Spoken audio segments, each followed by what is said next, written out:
All right, let's talk about note-taking. For so many of us, it's a chore, right? Something we just have to get through. Well, we're about to change that. We're going to help you turn your notes from a passive task into your single most powerful tool for learning. Let's dive in. You know the feeling. You've been in a lecture, writing like crazy, your hand is cramping up, and then you look back at your notes the next day and it's like, who wrote this? It's just a bunch of words on a page that don't mean anything to you. It is such a frustrating feeling, and trust me, you are not alone. And here's the thing. The data on this is absolutely clear. Studies show that students who actually take notes in class remember at least 50% more than students who don't. I mean, that's a huge advantage. But, and this is probably the most important part of this whole thing, there's a massive catch. And there it is. That's the secret sauce. Just writing stuff down, just being a human tape recorder, that isn't learning.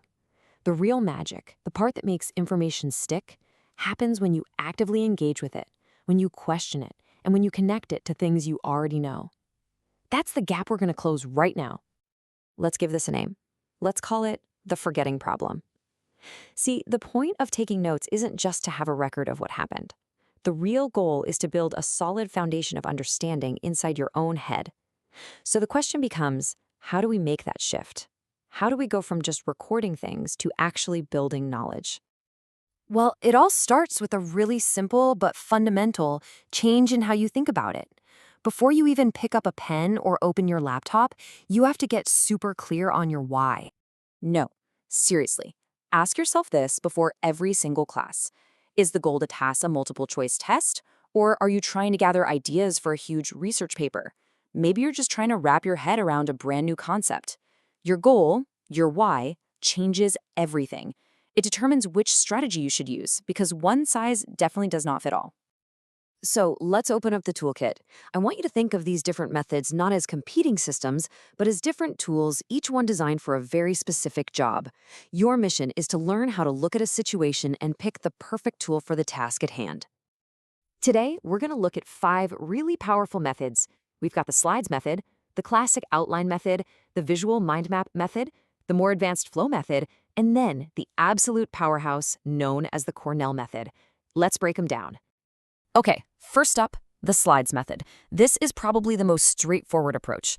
You know, when the professor gives you the slides ahead of time, you just add your notes right on top of them. But here's the key. You can't just passively read along. Your job is to add your own layer of thinking.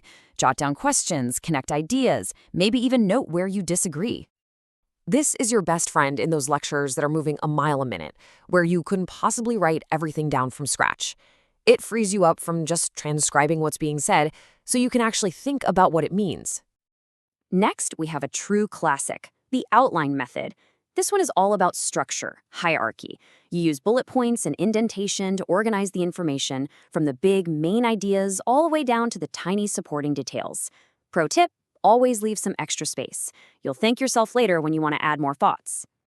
This is your go-to when you're in a class that's presented in a really clear, logical order. You know, like a history class or a science lecture. The simple act of putting things into a hierarchy actually forces your brain to see the connections between the main points and the stuff that backs them up. Okay, let's get a little more visual with tool number 3, the mind map.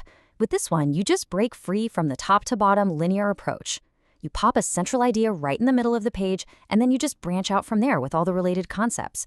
It's all about seeing the connections. This method is an absolute rock star for brainstorming or for those more conceptual lectures where the web of ideas is way more important than a strict timeline. When you play with ideas visually, drawing lines, using different colors, it fires up a whole different part of your brain, and that leads to way better memory. All right, tool number 4, the flow method, is a bit of a level up.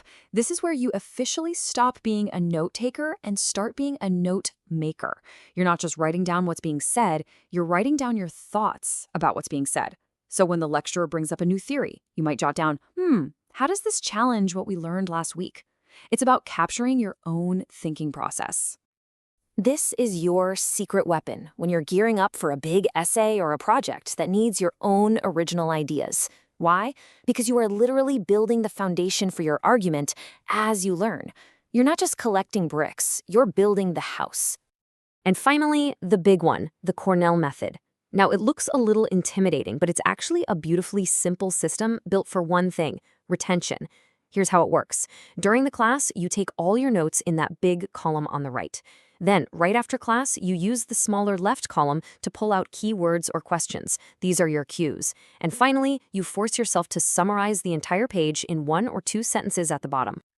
If you're studying for an exam, this is the one, hands down. And here's the genius of it. It forces you to review and process your notes almost immediately. That little column on the left becomes your personal study guide.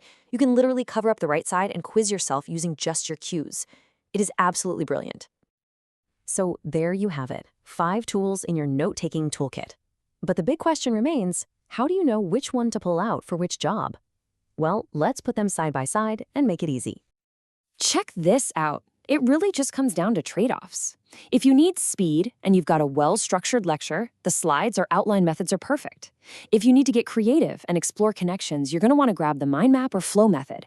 And if your only goal is to lock that information in your brain for an exam, the slower, more intense Cornell method is worth every single second you put into it. Look, at the end of the day, it doesn't really matter which tool you use. They all serve the same single purpose: to help you actively build your own understanding, not just passively copy down someone else's. And that leads to one final, really important way to reframe what you're even doing. Just let that sink in for a second. The point of your notes is not to create a perfect, dusty archive of a class that already happened. That's thinking backwards. Your notes are a forward-looking tool. They are the raw materials you are going to use to ace that test, to write that amazing paper, to launch that next big idea. They are for building your future. So the only question left is, what are you going to build first?